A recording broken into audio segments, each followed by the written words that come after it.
এবাৰ এনেধৰণে শিক্ষাগুৰুসকলে ক'লে যে ছাত্ৰ ছাত্ৰীসকলকনো কি জ্ঞান দিলোঁ অকণমান পৰীক্ষা লোৱা যাওক, জীৱনবোধৰনো কি জ্ঞান দিলোঁ।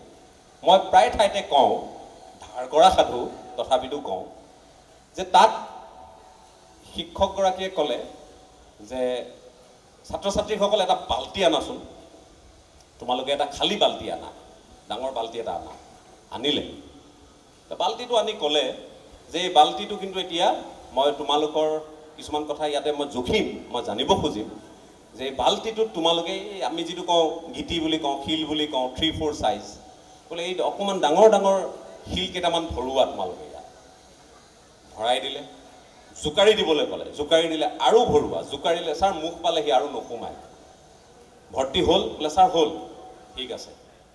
ইয়াৰ পাছত তাতকৈ সৰু সৰু কেইটামান গিটি আনা, শিল আনা, এইকেইটা ভৰোৱা, চাওঁচোন সোমাই নে নোসোমায়। এতিয়া ভাবিলে ডাঙৰ শিল সোমোৱালোঁ, ইয়াত আৰু শিল সোমাব জানো? সোমোৱাই চালে, সোমালে, জোকাৰি থাকিলে আৰু সোমাই গ'ল, ভালেখিনি সোমালে।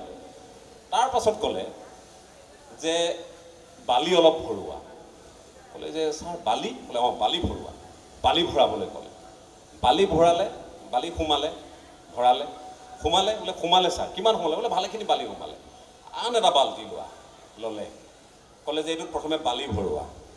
বালি ভৰাবলৈ দিলে, বালি ভৰাই জোকাৰিবলৈ ক'লে, বালি পৰিপূৰ্ণ হ'ল। ক'লে ইয়াত এতিয়া এই সৰু শিলটো সোমোৱা। সোমাইছেনে? ছাৰ দুটামানহে সোমালে দেখোন। সোমাইছেনে? বোলে নাই নোসোমাই ছাৰ, ডাঙৰটো সোমোৱা। ছাৰ এটাও নোসোমায়। বোলে কি বুজি পালা? ছাৰ বুজি পোৱা নাই। এতিয়া তোমালোকক বুজাওঁ শুনা, যিটো জ্ঞান তোমালোকক দিব খুজিছোঁ আৰু যিটো কথাৰ মই শেহতীয়া কৈ থৈ যোৱা একেবাৰে শেষত কোৱা কথাখিনিৰ এটা সম্পৰ্ক আছে, যে এই যিটো বাল্টি, খালী বাল্টি, এইটো হ'ল আমাৰ জীৱন, আপোনাৰ মোৰ জীৱন। আৰু এই যিবোৰ ডাঙৰ শিল, যিবোৰ প্ৰথমে আমি স্থান দিলে এই বাল্টিটোত বেলেগ বস্তু সোমোৱাব পাৰি, সেই শিলবোৰ হ'ল আমাৰ পিতৃ মাতৃ, আমাৰ ককা আইতা, দদাইদেউ খুৰীদেউ, এওঁলোক। যেতিয়া এওঁলোকে পৰিপূৰ্ণ হৈ থাকিব, আমাৰ এই ডাঙৰ শিলটোৱে যেতিয়া বাল্টিটো বা আমাৰ জীৱনটো পৰিপূৰ্ণ হৈ থাকিব, তাত আৰু ঠাই থাকে। আৰু কি ঠাই থাকে? আমি জ্ঞান আহৰণ কৰাৰ ঠাই থাকে, আমি সম্পদ আহৰণ কৰাৰ ঠাই থাকে, আমাৰ চাকৰি বাকৰিৰ বাবে আমাৰ জীৱনটোত ঠাই থাকে। বুজি পাইছেনে? সেইটোত তাৰমানে যেতিয়া এওঁলোক পৰিপূৰ্ণ হৈ থাকিব, সেইখিনিয়ে পৰিপূৰ্ণ হ'ব। আৰু বালিবোৰ কি? বালিবোৰ আপুনি বিচৰা কেতিয়াবা আজিকালি বাৰু চৰকাৰে দিয়ে, ক্ষমা কৰিব কৃতি ছাত্ৰ ছাত্ৰীসকলক, আপোনালোকে ডিমাণ্ড কৰা স্কুটি, আপোনালোকে ডিমাণ্ড কৰা বাইক, আপোনালোকে ডিমাণ্ড কৰা এণ্ড্ৰইড মোবাইল, আইফোন ইত্যাদি, এই বালিবোৰ। এতিয়া এই জীৱনটোত সকলোৰে বাবে ঠাই থাকে। যদি প্ৰথমে ডাঙৰসকলৰ বাবে, জ্যেষ্ঠসকলৰ বাবে, পিতৃ মাতৃৰ বাবে ঠাই থাকে, কিন্তু প্ৰথমে যদি আপুনি আইফোনটো বিচাৰে, প্ৰথমে যদি আপুনি স্কুটিখন বিচাৰে, প্ৰথমে যদি আপুনি সম্পৰ্ক বা সম্বন্ধক গুৰুত্ব নিদিয়ে, তেতিয়া তাত কাৰোৰ বাবে ঠাই নাথাকে। অকল থাকিব এইবোৰ এণ্ড্ৰইড, আইফোন, লাহ বিলাহ ইত্যাদিয়েই থাকিব। তাত পিতৃ মাতৃৰ কাৰণে ঠাই নাথাকে, তাত অঙহী বঙহীৰ কাৰণে ঠাই নাথাকে, সম্বন্ধ সম্পৰ্কবোৰৰ তাত ঠাই নাথাকে। গতিকে সেইকাৰণে আমি সদায় আমাৰ পিতৃ মাতৃক সদায় শিৰত স্থান দিব লাগে।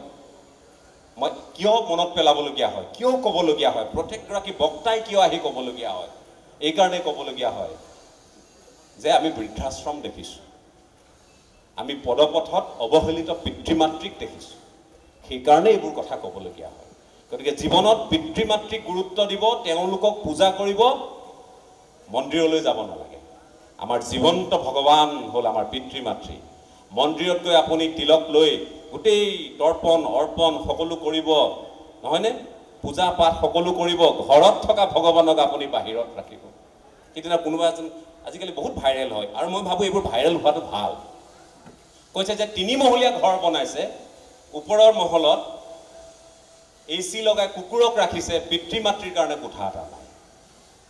তেনে সেইখন ঘৰ নহয়। এনেধৰণে সংসাৰ আগ নাবাঢ়ে, তেনেধৰণে আমাৰ সংস্কাৰ আগ নাবাঢ়ে। আমাৰ সংস্কাৰ, এই সংস্কাৰ সভ্যতা, এইখিনিৰ বিষয়ে আমি জনা উচিত। মই এইখিনি কথাই আপোনালোকক ক'লোঁ, কাৰণ ইয়াত আপোনালোকে জ্ঞানৰ মন্দিৰত জ্ঞান বুটলিবলৈ আহিছে, পাঠ্যক্ৰমৰ জ্ঞান আপোনালোকে বুটলিব, কিন্তু এই যিবোৰ কথা মই নিজকে জ্ঞানী ব্যক্তি বুলি কোৱা নাই, মই মটিভেশ্যনেল স্পিকাৰ বুলি কোৱা নাই। মই ভাবোঁ যে মই দায়বদ্ধতাৰে এইখিনি কথা মানো আৰু মানুহ কাৰণেই কৈছোঁ।